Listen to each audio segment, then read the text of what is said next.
BLIP framework, chapter 6, BLIP considerations. So we talked about the BLIP decisions that we have to make along the way in chapter 4, and also the BLIP phases that might guide our considerations in chapter 5, as in planning, creation, and in action. I will now sort of talk in more detail about what are those considerations in the planning, creation, and in action phase.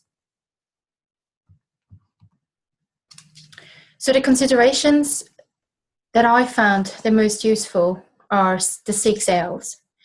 The first one is around, let's say, the learning drive, for instance.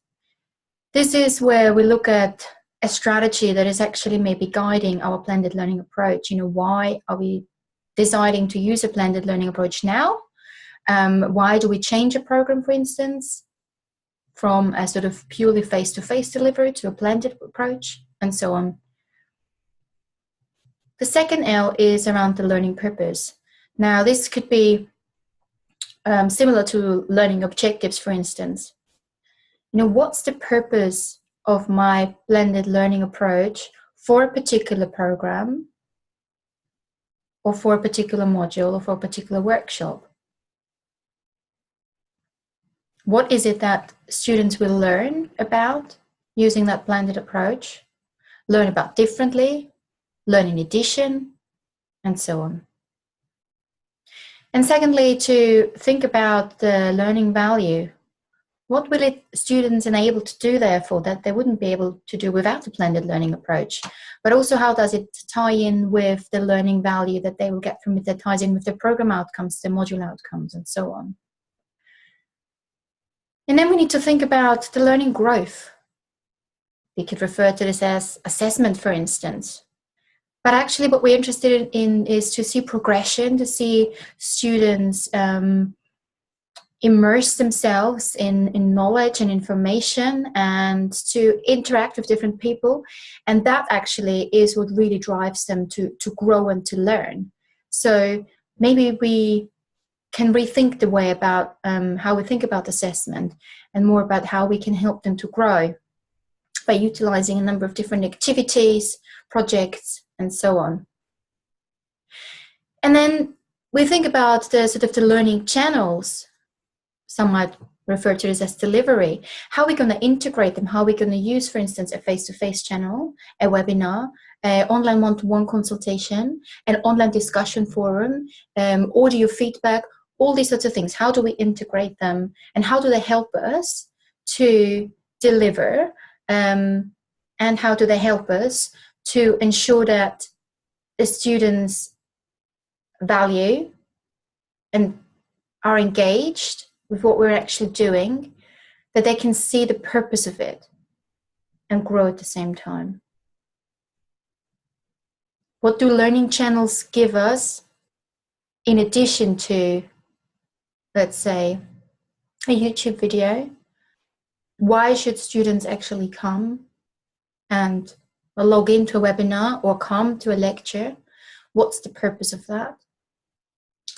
And then obviously the learning context. We need to think about our topics, our structure of those topics. Are we going to choose a sequential approach? Are we going to do it on a weekly basis, give them topics to learn about, and facilitate them with a number of different technologies? Or are we going to use a sort of more topic approach, for instance? And I will give examples in the BLIP Applied section later on in how we can do that in different contexts as well. So these are the so-called BLIP considerations, and I will now dive deep into those, but also show you the interplay of those. So how do the phases of the design process and these considerations interplay, and how do they align, and where should we actually start? Now you can see that I've put the planning, creation, and in action behind the considerations, and for me it's a rotation almost. So planning, creation, and in action is always there, yeah? So let's say this is here. And then the considerations turn around. I need to rethink about them again and again and again. I need to constantly compare them, and I need to identify new insights, maybe bring new data in to achieve this theoretical saturation that I talked about in the very beginning, yeah? So in the planning phase, for instance, you have sort of combined from a design thinking approach, your inspiration and your ideation phase, yeah? And then creation, again, is sort of around ideation, and then towards implementation, and then in action is the implementation. But it's crucial to really think about how then all of these considerations are aligned with one another at program, module, and workshop level, for instance. The question that I often get is, where do we actually start? And my tip here is start with what you know. If you have gathered information, or if you haven't got any yet, write it down, do your brainstorm, and try to think about the learning drive. Or if you know the learning content, and you maybe know the learning value, put that in and then grow from there. So what are the questions that you could ask?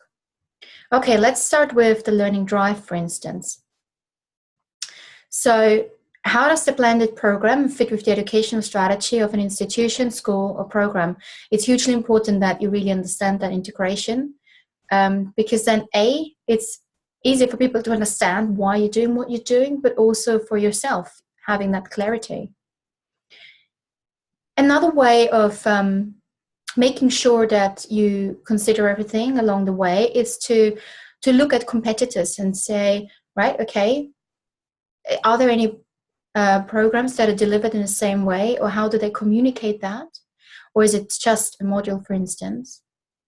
Speak to people, phone them up, and what would you do differently to ensure that there is some differentiation taking place? And you could use that again for marketing purposes to have a USP. But then you might think, well, actually, I don't know the strategy well enough, or there isn't a strategy, so what do we do? Then you will have to make your assumptions along the way and see how it sort of fits within the portfolio. And then you try to think about, how does that learning drive relate to everything else that I know, my learning purpose, my learning values, the learning growth, the learning channels, and the learning context.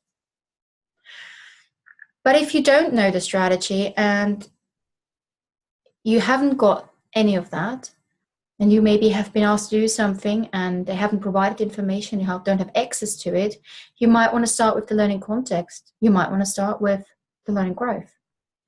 So I don't think it's useful to adopt a sort of linear approach here. I think it's very important to stay circular and flexible, to move in and out and forth and back.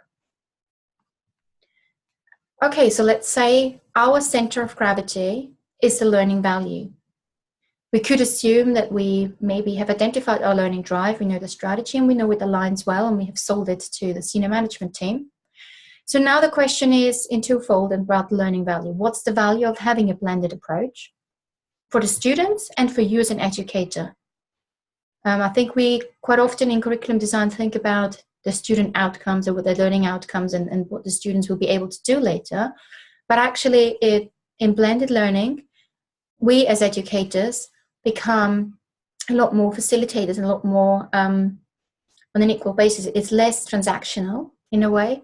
So we also need to think about our own value and how it can help us maybe to capture learning, or to understand our cohort better, or to support them better in a lot of different ways. But then also the learning value, we still need to think about what should students be able to do after, and how would this be supported by that blended approach? Is it around digital skills? Is it around being able to communicate virtually with different people, set up conferences, set up discussion rooms, and so on? And then again, we ask this question, how is that learning reflected in the other 5 learning considerations? Does it suit a purpose, and so on? But again, here with the learning value, you think about what is it that you actually know. And let's go on and shift the center of gravity to the learning purpose. And it's the same principle again. What is the purpose of having a blended approach in this context? What will students learn, and how is a blended approach supporting this better, for instance? How is it relevant to the overall studies, their life, their employability? Okay, so this is different to the value, because it's really about what they will be able to, what they will learn, rather than what they will be able to do. And again, you then try to align your purpose with the 5 considerations, and maybe you have to make some alterations along the way. But by constantly doing that, we're going back to this constant comparison, but also that sort of level of theoretical saturation I mentioned earlier on. If we now put the learning context and start here maybe, and that would be our center of gravity, then we could ask questions around what is the setting of the learning context? Is there a particular focus? What topics are relevant and valuable? And in what order should they be learned? So for instance, in higher education, we could often have a semester approach, and in face-to-face settings, we choose them to use a sort of a time framework with weeks 1 to 12 or 1 to 8 or 1 to 15, depending on which institution you're in. And we then focus on particular topics in each week and so on and so forth. But that's very sequential. And we mentioned in the very beginning that one of the big advantages of blended learning is to have this sort of flexibility as a student, but also as an educator. And here we might maybe want to shift a little bit and look at it from a sort of more topic perspective. So rather than saying from week 1 you do this and week 2 you do that, we might say you do topic A and then you can do topic B. Or we say there is topic A, B, and C, you can choose where you start. And we design everything around it in a way that they can access in their own time, but also facilitate conversations and discussions. Obviously, that will depend on the size and the number of students that you have, but actually it's not restricted by that necessarily. I've done this with 5 students and I've done this with 80 students. Again, though, regardless of what you're doing, you need to then think about how that learning context aligns with the other 5 learning considerations. Now, I mentioned the learning channels briefly earlier. If the learning channels would be our center of gravity, and quite often people think, well, that's actually where the blended learning is taking place, isn't it? Because that's where we integrate instructional technology, pedagogic approaches, and so on. Not really, because that is just the mean of how we're getting it across, how we communicate it. Similar to a marketing plan, for instance, when we think about the use of social media or radio adverts and TV adverts and how we try to integrate them. So channels is really about thinking what is useful at the time for the particular context, for the particular learning value, for the particular learning purpose, and so on. But we need to ask that question about what's the value of each channel. What will it enable students to do or not to do? Maybe it will restrict them. So what does it help you to measure maybe as well? Or what benefit does it have? What's the purpose of using specific channels? What's the objective? What do you want to achieve with it? And how do you integrate those channels? Are we going to, if you, let's say you utilize a number of different academic journals, and some YouTube videos, and maybe you have an audio recording and you would like people to use all that information before a guest lecture or before the next webinar to discuss, then you need to give instructions along the way of how to do this and what you're actually looking for. So just uploading it and dumping it would not be the way forwards. It really requires some sort of guidance. And this is where blended learning is a little bit different to how virtual learning environments might be used in the past and how they should be used in the future. And we will look at examples again in BLIP Applied later on. But also we could think about some peripheral learning channels, so outside the classroom. So let's say you have a blended learning approach where you ask students to engage in online discussions, for instance. You have a number of webinars, but you might have fortnightly one-to-one sessions as well, or a guest lecture once a month. And then there's a group project. Okay, so that's from a called peripheral learning channel, but it's still part of your blended approach. And you need to think about how that would affect the learning journey, obviously, and how you want it to affect it. So again, here's where you have got quite a lot of creativity and control and to maximize that. And how does this choice and integration of channels align with the learning drive and context and so on and so forth again, is something that you need to ask. Now, I mentioned learning growth earlier, and for me, this is what it's really about. We want to know how our students grow throughout that whole process, and how our blended approach can actually facilitate that. So my questions here would be, how will you know students have learned and grow gradually? So what interventions are you going to put in? How are you going to ensure that? Are you going to ask them questions? Are you going to do self-evaluations? Are you asking to submit reflective blogs, for instance? What is it that you do? And how are you going to share them as well? Are you going to do peer feedback, for instance, on these? Are they going to be counting towards something? Are they going to be weighted? Are they so-called summative? Or are they just formative measures? And how are you going to ensure that students engage with that and that it is relevant for them? So what are the sort of tools that you could use? I've already mentioned a couple here about blogs, reflective accounts, podcasts, for instance, or projective accounts, video presentations. But again, think about what's the purpose of the video. Or could you just listen to it on a podcast? Yeah. How often will you do that? Are you going to do it once a week? Are you going to do fortnightly? Are you going to give them a time frame where you say, within the first month or within 4 weeks, I would like you to have drawn on these topics and given me some more insight and reflection on how that affects your thinking and how you're going to take it into your group project, for instance. How will you integrate the learning growth so that students value their learning? I think that's a very important part, really. And that's what I just said, how are you going to bridge it? How are you going to make sure that everything they do is relevant to them and therefore becomes valuable?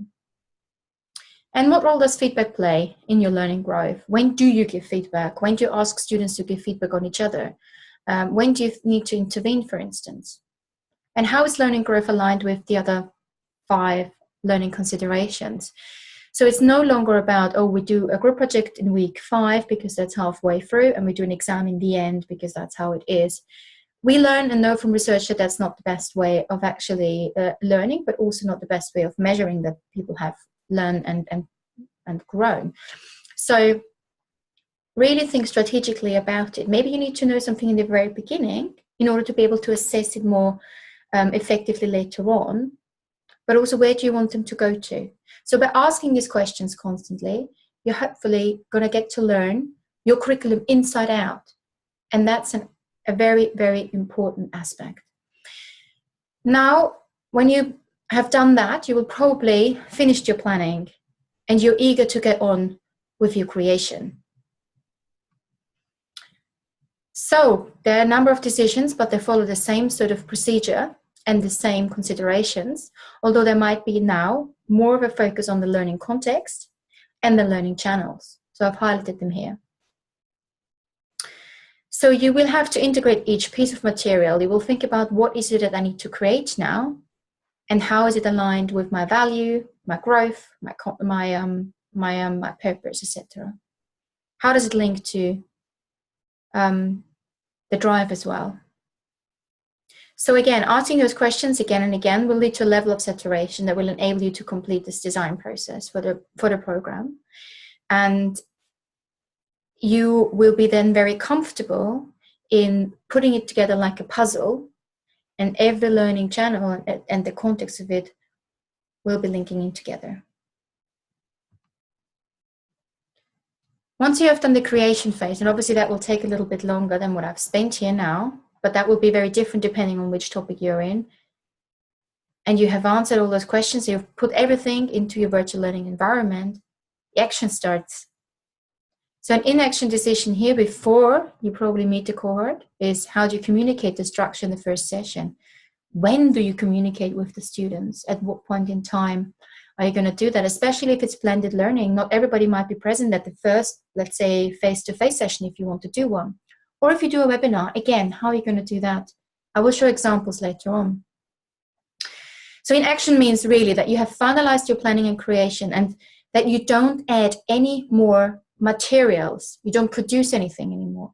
You are now going to be an active part of the inaction phase.